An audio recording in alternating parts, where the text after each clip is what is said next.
কই ওই যে আরে সর্বনাশ করছে কি এদেহি রাসেল ভাইপার কি আই সর্বনাশ করছে তোরা সবাই সর আমি সকালবেলা ফজরের নামাজ পড়তে যাই না এই রাসেল ভাইপারের ভয়তে তোরা মরে হিনে বলাইছো তাড়াতাড়ি বলা এ খালু এই তাড়াতাড়ি সাতরা রোজা বলান যাইয়েন না খান এ খালু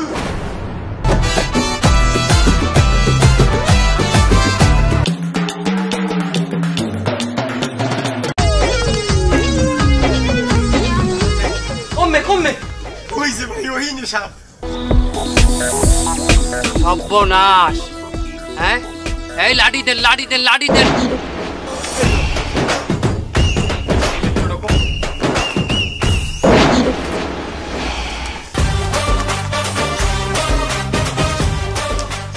এই দাগের বাইরে কেউ আইবেন না বাইক না মামু মরণ বিনটা বাইক কর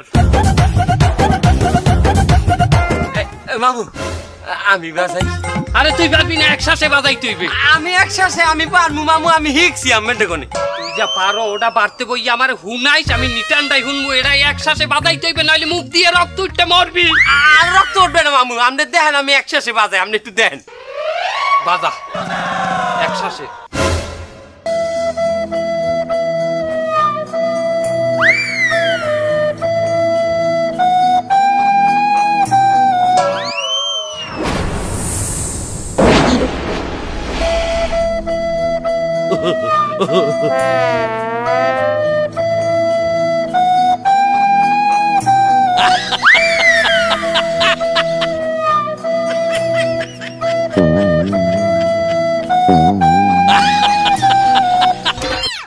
মামু এটা কি বাজাও তুই এটা কি বাজাইলি তুই টাইটানিকের বাজনা বাজাও এখানে কি জাহাজ ডুবছে আমি এটা ইউটিউবে কোনো হিকছি মামু ইউটিউবে কোনো টাইটানিক হিককে হইয়ে বাজাই তুই থাম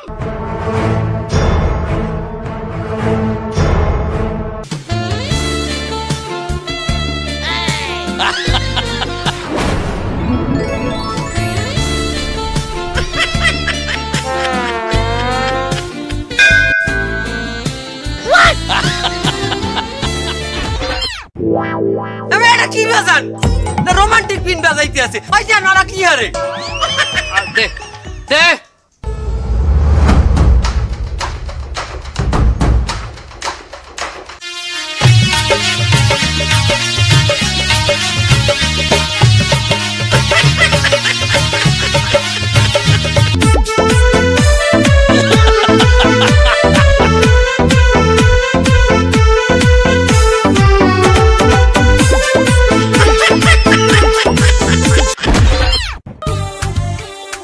বাজাও তুই বিন আমরা কি বিন টিন বুঝি আমাকে কি নাগ নাগানি ভাবছো আমনে কি আমি রাসেল ভাইপার বাবা আর আমনে রাসেল সুইপার ও বাবু বলে ভাই কাগলায় কথা কয় কি জানি বেটা আরে ওনরা তো আধ্যাত্মিক মানুষ অনেক কিছুই দেখতে পায় হয়তো কিছু একটা দেখছে এই কথা কইতে ও হইতে পারে আরে বেটা সবই হইলে বুয়া বেটা সবই হইলে বুয়া মুই জানি না বেটা আরে থামেন এই বিনটিন হালাও বিনটিন আমরা বুঝি না ডিজিটাল আছে এই বাজাও ডিজিটাল বাজাইতে হইবে খারাও এই হাপুরিয়া মংলুরের কোন সাধারণ হাপুরিয়া মনে করি না বাইক না ডিজিটাল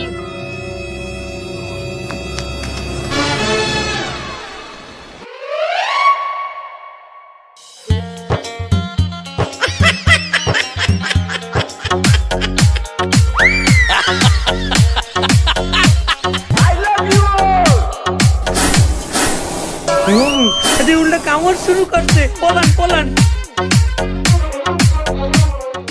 সুপ্রিয় দর্শক মন্ডলী সারা দেশের মানুষ আজ ঠিক মতো নাতি পারতেছে না খাদি পারতেছে না শুধু পারতেছে না তাদের ভিতর ছড়িয়ে পড়েছে এক আতঙ্ক কি সেই আতঙ্ক সেই আতঙ্কের নাম হচ্ছে রাসেল ভাইপার শেষ খবর পাওয়া পর্যন্ত রাসেল ভাইপার ঢাকায় অবস্থান করছে না আপডেট নিউজ হচ্ছে রাসেল ভাইপার এখন অবস্থান করছে পদ্মা সেতুতে কিছুক্ষণ বাদেই পদ্মা সেতু পার হয়ে এসে ঢাকার উদ্দেশ্যে রওনা দেবে আপনারা সবাই সাবধান থাকুন নিরাপদ থাকুন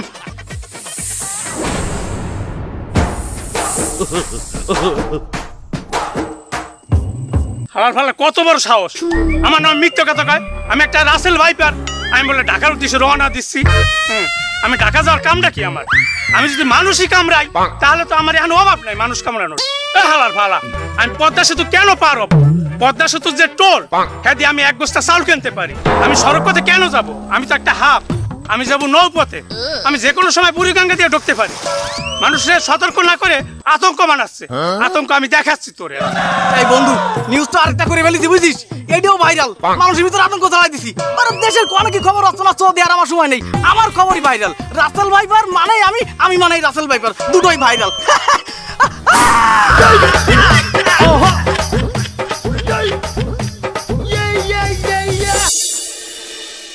এমিয়া কি হাপে কামড়াইছে? আপনি হাফ দেখছেন না? আমি হাফ দেই না, হে আই আমার সামনে উদ্বুদাই পথে আসুক ফিডেই পথে, এরপর তো আমি লইয়েছি আপনি গো বলাইয়ে।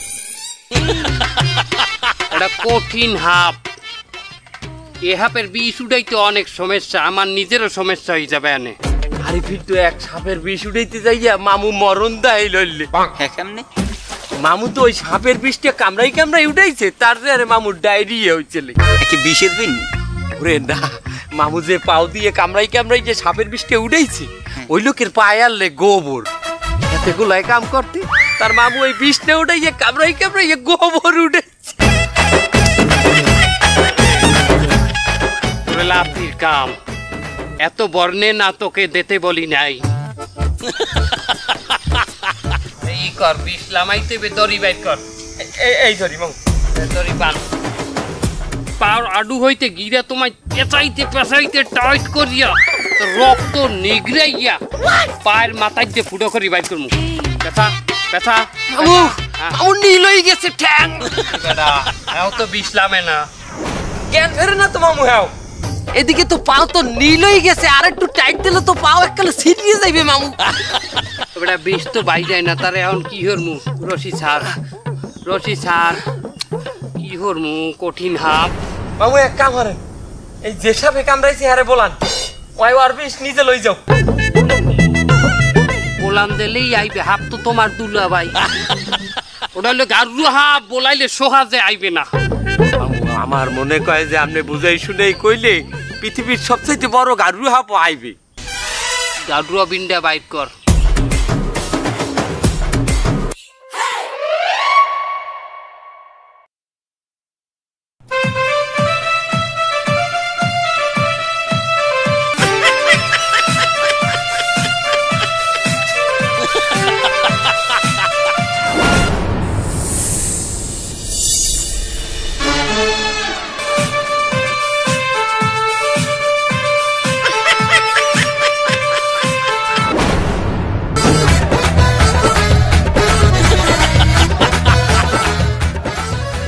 বিশুডা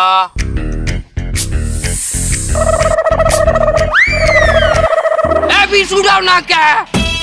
আমি বিশুরম কেন? আমি কামড়াইছি? তা কেটা কামড়াইছে? দেখো না, এটা 14টা দাঁতের কামড়। এতে কুত্তায় কামড়াইছে।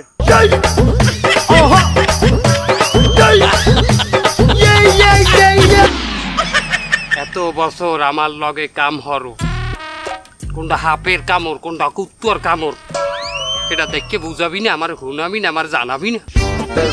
আপনি তো লগে আনলেন, আপনি দেখে আমার কথা বাহেস করবি না, মহে কথা কও। আপনি কি কইছেন? এটা বলে হাপে কামড়াইছে? আমি তো আগেই কইছি যে আমি হাফ দেই নাই, হে আই আমার সামনে ফিডেই পথে। তা তুই এখানে বিষ উঠাবি না, কুত্তায় কামড়াইছে, তুই আইছো কে? আমি আইছি কেনা? বিন বাজান মারাইছো কি লেগে তোমরা? এর লেগে তো আইছি আমি। তুই কেডা? আমি রাসেল ভাইপার। তাই না, তুমি এখানে আইছো কেন? আমি আইছি আমার দোষের রাইতে। একটা পিঁপড়া কামড়াই দিল তো রাসেল ভাইপার দোষ পড়ে, আর আমরা তখন ভাইরাল হয়ে গেছি। অন্য কেউ কামড়াইলে হ্যাঁ দোষ আমাদের পরে। আর আমরা আইছি একটু ইন্ডিয়া থেকে ঘুরতে, আমরা কেউ কামড়াই আমাকে ডাকো কেনা? তা তুমি ঝামেলা করে বিদায় কর। তো তুমি যাও। চলে যাম মানে? আমি চলে যাবো? আমি একটার কামড়াই যাবো, আমার মেজাজ গরম করে দিস। কিন্তু সমস্যাটা আমরা করি নাই, আমাকে অয় বলাইছে। এটা অয় অয় অয় দোষ করছে না? তোরে শেষ।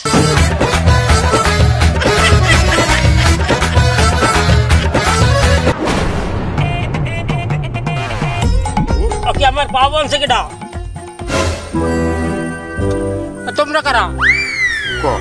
আমরা ওজা। মামুর নাম হনেন নাই? মামুদের বিখ্যাত বই শামসু বই। আমনে কত আয় আর তা আমার পাও বাংছো কা? কি আমার পাও বাংছে কেডা? কোন হালার বেলায় বাংছে? আয় আমার পাও তো লড়াইতে পারি না, অঙ্গই গেলাম তো আমি। এ পাও বাংছে কেডা? মামু বানছে।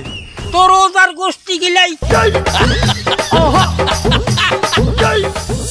বন্ধু রাস্তাঘাটে একটু দেখকে ঠিক কাট দো। রাসেল ভাইপের টাইপের আবার মাথায় মাথায় পাতা দিও না, বুঝো না? রাস্তাঘাটে থাকতেই ফেরে, এখন তো এলাকায় সব ওইটাই নাম, সবাই মনে শুনি। আর বেড়ে ওই সময় ভয়টাই পাই নাকি, কিন্তু সেদিনকে একটু জন্য বাইসে গেছি। বন্ধু এ দেশ কে সব মানুষ কো কামড়াইয়ে মারুম গো। এবারে হরিস না, আমরা এত বছর ধরে এখানে রয়েছি, কোনো হানে কোনো ঝামেলা হয় নাই। তোরা 2 দিন আইছু ইন্ডিয়া দিয়ে ইয়ারে কামড়া ওয়ারে মারো, তো বলে কি আমাকে নাম খারাপ হয় বেটা? ওরে মা রে বাবা! আরে মাওলা দি রাসেল ভাইপে দেখে আমাদের, আমি ওজা বলাই জানি, তুমি এই যে খারাপ খারাপ। হলি কি তোরে এখন আমি কি বুঝাইলাম যে কাউরে কামড়াইস না, তো বলে কি আমাকে নাম খারাপ হয়? এখন তো দেখছো এই দেশে এখন মশাই কামড়াইলো, কই রাসেল ভাইপের কামড়াইছে। করছিস কি হালাত ভালা? ও ভাই ভাই আপনি কোনো টেনশন হবেন না। ও ভাই আপনি কেডা? আমি রাসেল ভাইপার। ও মা! আরে হরছস কি আবার অজ্ঞান হয়ে গেছে? তোর হাসপাতালে নেওয়া লাগবে। তোমারে লেগেছে কত যে ভালো। এই কি হয়েছে রোগীর? কি হয়েছে? এই রুগীরে হাফে কামড়াইছে। হাপে কামড়াইছে? কি হাপে কামড়াইছে? Russell viper. কি রাসেল ভাইপার? তাহলে তো এই রোগীর পরিবারের সাথে কথা কইতে হবে আমার। আর তাহলে আপনি রোগীর কি হন? আমি রুগীর কিছু হই না। তাহলে আপনি কেটা? আমি রাসেল ভাইপার। কি রাসেল ভাইপার? এই কি হইলে? আরে আল্লাহ,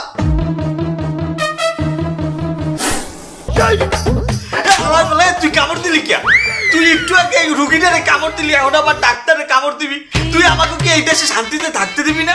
আরে এই দুইটা এনে থাক, তুইও থাক, আমি যাই। এই জন্যই সাপে কাটতে কখনো সাপ নিয়ে হাসপাতালে যাবেন না, নয়তো ডাক্তারেরও একই অবস্থা হবে।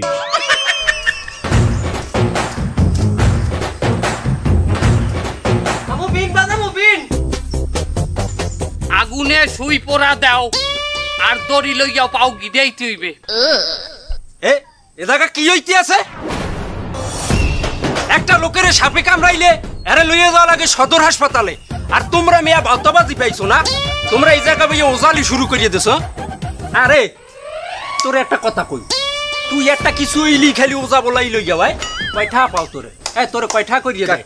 কাকু মধ্যে 100 টাকা দিয়ে দেয়। আরে মিয়া তোমরা কি করতেছো গুলা? কি উজালি শুরু করছো? কি ভাওতাবাজি পাইছো? কি হইছে কি? ওজার কাজ ডাক্তারে পারে? তোমার সদর হাসপাতালে ডাক্তার কি এই বিষ নামাইতে পারবে? ওরে মাউগর ফোরা খারাই তোকে দেখাইতেছি আজকে ওজালি খারা।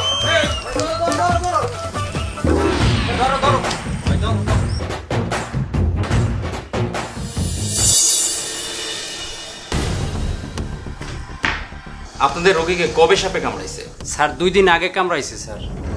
2 দিন আগে সাপে কামড়াইছে, আর আপনারা আজকে নিয়ে আসছেন? কি করছেন এই 2 দিন?